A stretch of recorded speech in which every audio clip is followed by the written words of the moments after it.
Hello welcome friends, सोल्सन academy YouTube channel में आप सभी का स्वागत है। आज हमारा इम्पोर्टेंट टॉपिक रहेगा स्टेट ऑफ मैटर का। कौन सा? गैसों का द्रवीकरण। उनका द्रवीकरण किस प्रकार किया जाता है, तो उनको आज हम विद ग्राफ के साथ डेरिवेशन तथा उसकी डेफिनेशन देखेंगे। इसलिए आपको वीडियो एंड तक देखना है। देखिए,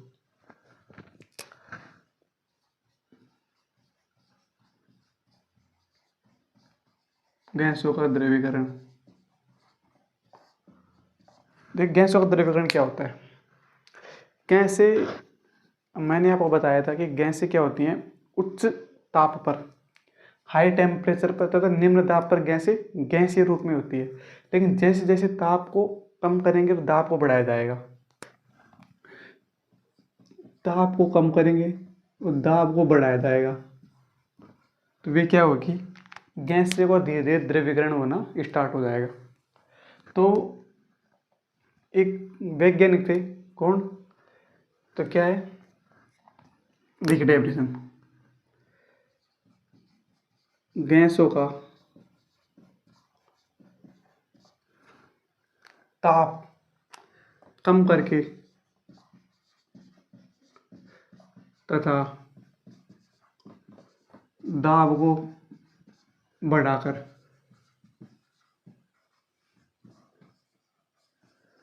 द्रवीकरण किया जा सकता है।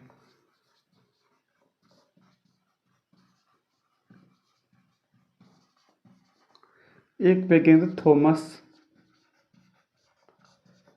एंड्रयूस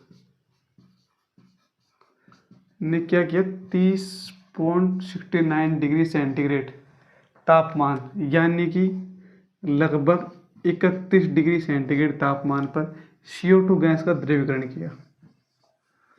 क्या लाइन है, थॉमस एंड्रयूस नामक वैज्ञानिक ने 30.69 यानी कि 30 या लगभग 31 डिग्री सेंटीग्रेड तापमान पर CO2 का द्रवीकरण किया। देखिए, ग्राफ से समझते हैं इनका द्रवीकरण किस प्रकार किया।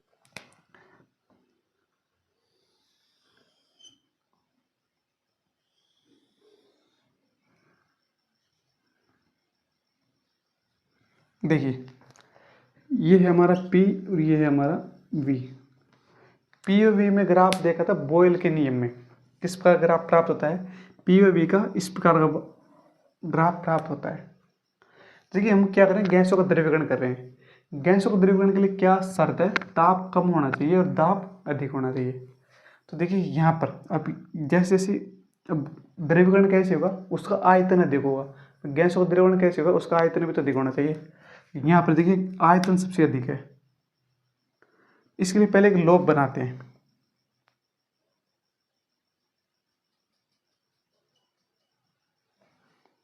अब देखिए यहाँ पर है ए पॉइंट, यहाँ पर एक गैस है। क्या है, एक गैस है ए। ये है ए पॉइंट, इस पर एक गैस है। देखिए इसकी शर्त, इस पर देखिए, इस पर दाब क्या है, कम है। तो दाब ऊपर बढ़ रहा है तो दाब यहाँ पर तो कम है और आयतन अधिक है। तो क्या होगा, दाब कम है अभी तो और आयतन अधिक है, तो ये यहाँ पर अभी गैसीय अवस्था में है। अब हम इसको द्रवीकरण करना चाहते हैं, तो हम जैसे जैसे धीरे धीरे दाब को बढ़ाएंगे। ये दाब को बढ़ाया,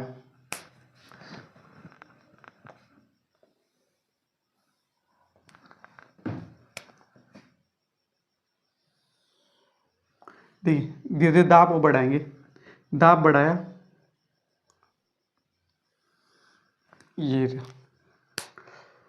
ये ए पॉइंट है, ये होगा हमारा बी पॉइंट, ये होगा सी पॉइंट, ये होगा डी पॉइंट। ए पॉइंट पर गैसीय अवस्था में है, बी पॉइंट पर क्या है, धीरे धीरे आयतन कम किया, आयतन को कम किया मतलब संघनित हुई, तो यहाँ पर हो गए संघनित अवस्था हो गई बी पर। फिर और आयतन कम कर दिया और दाब बढ़ा रहे हैं, आयतन कम कर रहे हैं और दाब बढ़ा रहे हैं, तो क्या होगा, द्रवीकरण होगा। यहाँ पर गैस का द्रवीकरण होगा और दाब को और बढ़ाया जाएगा। लेकिन अब एक आता है हमारा क्रांतिक ताप। क्रांतिक ताप क्या होता है,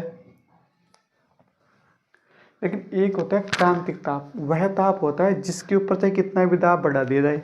अब यहाँ पर देखो, यहाँ पर मान लो हम दाब बढ़ाया जाए तो ये थोड़ी है ना कि द्रवीकरण होता ही जाएगा। एक उसका निश्चित पॉइंट होता है, उसके बाद उसका द्रवीकरण नहीं होता है। तो उसके बारे में हम क्रांतिक ताप भी देखेंगे, क्रांतिक ताप भी देखेंगे। देखिए ऐसे ही हम एक और ग्राफ देखते हैं। ये हो गया,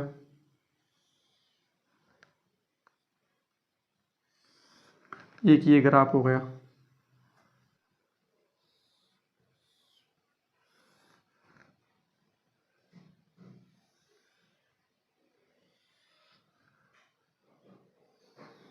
ये देखिए, ये ग्राफ है हमारा, ये है अलग अलग टेम्परेचर। ये होगा हमारा T1, T2, T3, T4, T5 temperature. यहाँ पर देखिए सबसे पहले ए बिंदु पर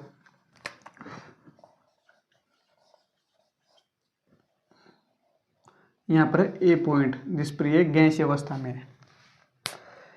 ए बिंदु पर देखिए तापमान कम है। तापमान का क्रम क्या होगा, देखिए यहाँ पर धीरे धीरे क्या हो रहा है, संघनित हो रही है, संघनित हो रही है। यहाँ पर होगी द्रवीकरण और यहाँ पर हो गया ठोस अवस्था में, ये डी पर हो गया ठोस अवस्था में। धीरे धीरे धीरे धीरे ताप को बढ़ाते जाएंगे, ताप को बढ़ाएंगे।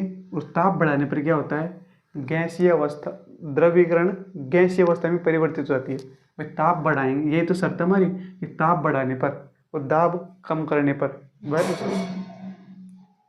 वह गैसीय अवस्था में होता है।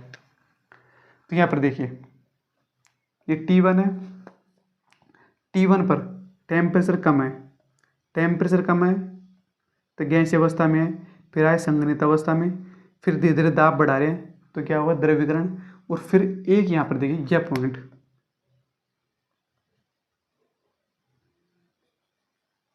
यह पॉइंट क्या है, यह है हमारा PC, क्रांतिक दाब। इसके बाद चाहे कितना भी दाब बढ़ा लीजिए, इसके बाद उसका द्रवीकरण संभव नहीं होगा। यहाँ तक ही द्रवीकरण होता है, इसके बाद द्रवीकरण नहीं होगा, फिर वह ठोस अवस्था में परिवर्तित हो जाएगा।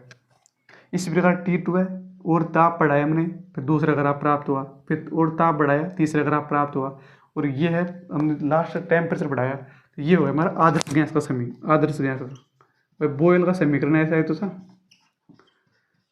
बॉयल के नियम में P और V के मध्य ग्राफ इस प्रकार का तो ग्राफ था।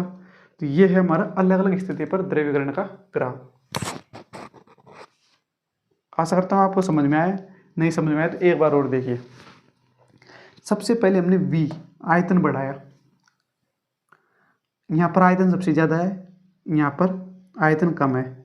यहाँ पर देखिए इधर की साइड, इधर दाब कम है, इधर की साइड दाब कम है, फिर दाब बढ़ा, फिर दाब बढ़ रहा है। तो आयतन कम है, दाब बढ़ा रहे हैं, तो यहाँ पर आयतन कम है, दाब कम है, तो ये हो गया गैसीय अवस्था में। फिर हमने और थोड़ा सा दाब बढ़ाया तो संघनित अवस्था में, और थोड़ा दाब बढ़ाया तो द्रवीकरण हो गया, और थोड़ा दाब बढ़ाएंगे तो गैस ठोस अवस्था में परिवर्तित हो जाएगी। इस प्रकार पूरे ग्राफ है ये हमारे। अब देखिए ए पॉइंट का मतलब है यहाँ पर गैस अवस्था, बी पॉइंट का मतलब है संघनित अवस्था। वही धीरे धीरे द्रवीकरण होना स्टार्ट हो गया, पहले पास पास आए अणु। सी पॉइंट पर है द्रवीकरण। और देखिए ये है हमारा PC क्रांतिक दाब, इसके ऊपर चाहे दाब बढ़ा लीजिए इस पर फर्क नहीं पड़ेगा। तो डी पर है हमारा ठोस अवस्था, और ये है हमारा VC क्रांतिक आयतन। अब देखिए हम क्रांतिक दाब, क्रांतिक ताप, इनके बारे में डेफिनेशन देखते हैं। देखिए यहाँ पर B पर उस C के मध्य में तो क्या है, द्रवीकरण हो रहा है, लेकिन C बिंदु पर आते द्रवीकरण पूर्ण हो चुका है। बिल्कुल C बिंदु पर द्रवीकरण पूर्ण, और B व C के मध्य द्रवीकरण स्टार्ट है।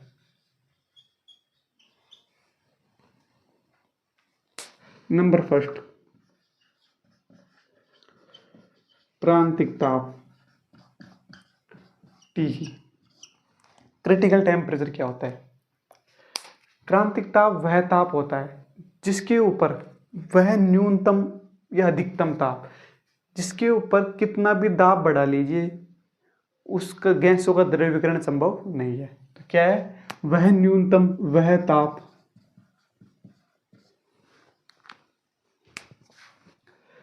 ताप जिसके ऊपर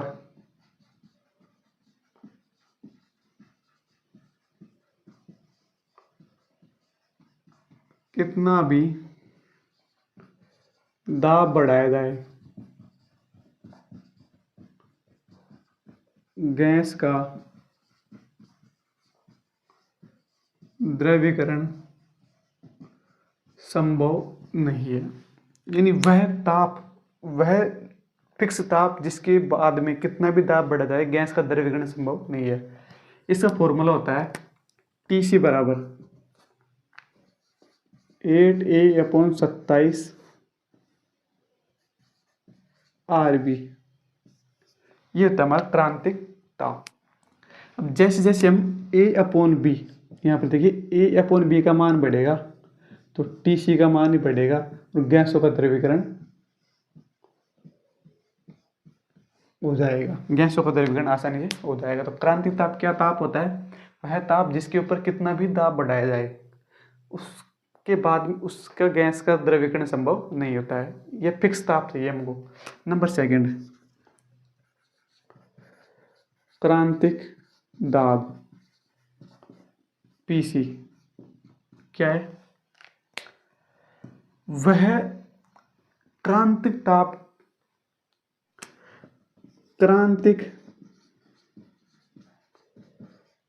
पर गैस का दाब क्या कहलाता है, क्रांतिक दाब कहलाता है। It's called PC। क्रांतिक ताप पर गैस का दाब PC क्रांतिक दाब कहलाता है। इसका फॉर्मूला होता है PC बराबर A/27 B²। ये होता है PC क्रांतिक pressure, critical pressure. Number third, क्रांतिक आयतन,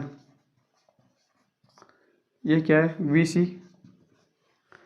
क्रांतिक दाब पर आयतन क्या कहलाता है, क्रांतिक आयतन कहलाता है।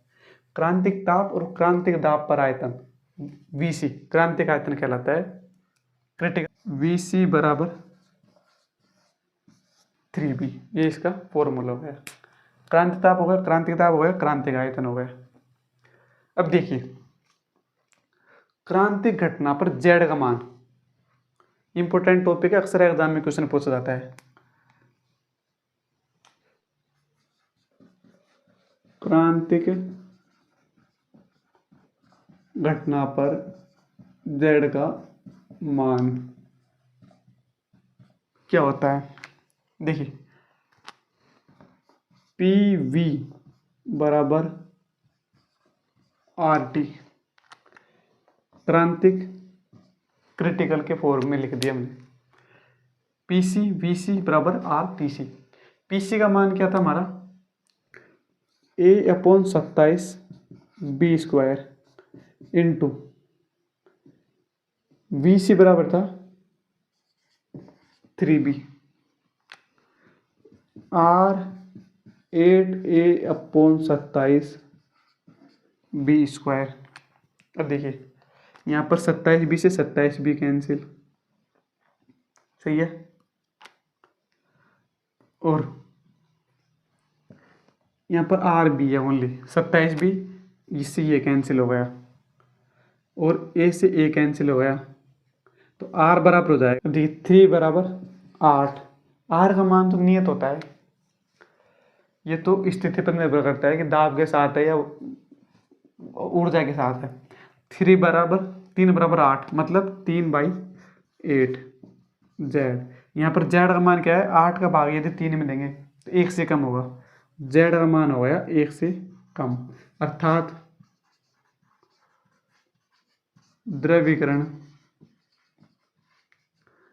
आसानी से होगा।